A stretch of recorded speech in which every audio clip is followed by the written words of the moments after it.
சிறப்பு விருந்தினர் திரு ஆன்மீக சொற்பொழிவாளர் துஷ்யந்த் ஸ்ரீதரும் நம்முடைய காணொலி வாயிலாக இணைந்திருக்கிறார். வணக்கம் சார். தொடர்ந்து இந்த ராமர் கோவில் இந்த கும்பாபிஷேகம் தொடர்பான சிறப்பு நேரலையில இணைந்திருக்கிறோம். ராமர் கோயிலின் சிறப்பு அம்சங்கள், சரையு நதிக்கரையும், அதே போல ராமேஸ்வரம், ஸ்ரீரங்கம் கோவில்கள், இது தொடர்பான பல்வேறு விஷயங்கள் குறித்தும் பேசிக் கொண்டிருக்கிறோம். இன்று அயோத்தி நகரமே விழாக்கோலம் பூண்டிருக்கிறது என்றுதான் சொல்ல வேண்டும். அங்கங்கு கலை நிகழ்ச்சிகளும் மக்களும் கொண்டாட்டத்தில் கலந்து கொண்டிருக்கிறார்கள். அதே போல அனுமதி, கட்டுப்பாடுகள், பாதுகாப்பு என பல்வேறு விஷயங்கள் குறித்தும் நாம் களத்திலிருந்தும் செய்திகளை கொண்டு வந்திருக்கிறோம். முதலாவது அவங்க கிட்ட கேட்க வேண்டியது, இந்த ராமர் கோயில் கட்டமைப்பு அப்படிங்கிறது 5 கோபுரங்களாக அமைக்கப்பட்டிருக்கிறது. இதனுடைய சிறப்பு என்ன அப்படின்னு நீங்க தொடரலாம்.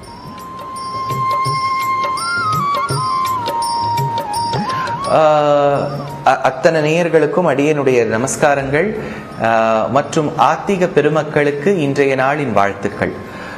நம்ம ஒரு கோவில் அப்படின்னு அமைக்கும் போது இதற்கு ஆர்கிடெக்சர்னு பொதுவான ஒரு வார்த்தை சொல்றோம். வடதேசத்துல, அதாவது மகாராஷ்டிராவுக்கும் மேற்புறத்துல இருக்கக்கூடிய மாநிலங்கள், மத்திய பிரதேசம், ஹரியானா, ராஜஸ்தானம், முக்கியமா உத்தரப்பிரதேஷ், உத்தராகண்ட்ல எல்லாம் நாகரா என்கின்ற ஆர்கிடெக்சரை நாம் ரொம்ப தழுவிதான் அவ கோவில்லாம் கட்டுவா. அதற்கும் நம் தட்சிண பாரதத்துல கட்டக்கூடிய கோவில்களுக்கும் சில வித்தியாசங்கள் உண்டு. அதுல ஒரு முக்கியமான வித்தியாசம் என்னன்னா, நமக்கு ஒரு கோவில் நுழையும் போது ஒரு கிராண்டா ஒரு கோபுரம் தெரியும். அந்த கோபுரம் வடதேசத்தில் இருக்க வேண்டும்ங்கிறது இல்லை. இருந்தா ஒரு தப்பு ஒண்ணு இல்லை, ஆனா இருக்கணுங்கிற அவசியகத்தை இல்லை. ஆனா பொதுவான விஷயம் என்னன்னா, கர்ப்ப கிரகம்ங்கிறது இருக்கும். கர்ப்ப கிரகத்துக்கு மேல விமானம் இருக்கும். அந்த விமானம் ரொம்ப உயரமா இருக்கும். இப்ப நீங்க கஜுராவோ எல்லாம் போய் பார்த்தீங்கன்னா உயரமா இருக்கும்.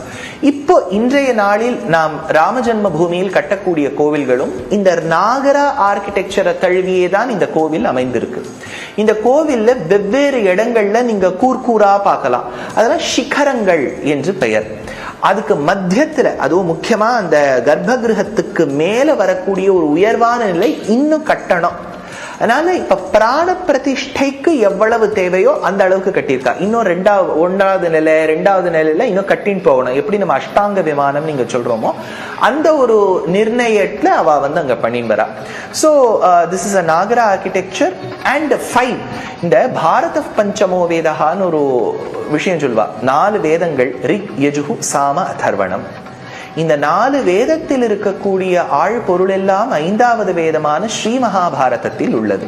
இப்ப நீங்க உடனே ஒரு கேள்வி கேட்பேன், ராமாயணத்துல தானே ராமர் வரார், மகாபாரதத்து 5ன்னு சொல்லிட்டு அதுக்கும் ராமருக்கும் என்ன சம்பந்தம்னு. மகாபாரதத்துக்குள்ளேயும் 3 இடங்கள்ல ராமாயணம் வருது. யுதிஷ்டிரன் என்கின்ற ராஜா காட்டுக்கு செல்லும் போது தன்னுடைய பத்னி தம்பிமார்களோட போறார். அப்போ அந்த திரௌபதியை ஜெயத்ரதன் கடத்தின்னு போயிடுறான். அப்புறம் பீமனும் அர்ஜுனனும் மீட்டு எடுத்து கொண்டு வரும்போது யுதிஷ்டிரன் ரொம்ப வருத்தப்படுறான்.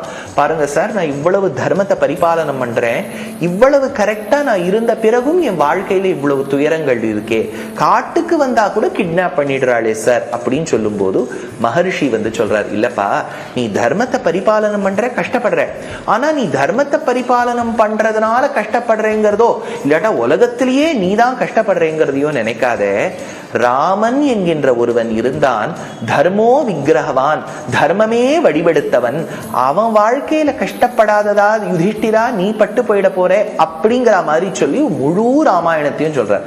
அப்படின்னா நீங்க 5ங்கிற அந்த எண்ணுக்கு என்ன பெருமைன்னு கேட்டேன், அதுதான் மகாபாரதம்னு சொன்னேன். அந்த 5க்கு சம்பந்தம் உள்ள மகாபாரதத்திலும் ராமாயணம் அடக்கம்ங்கிறது தான் அதனுடைய பொருள்.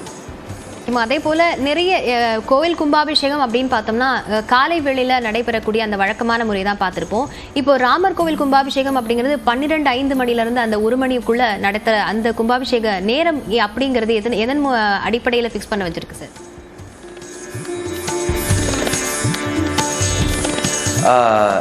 மறுபடியும் இது ஒரு சின்ன திருத்தம்.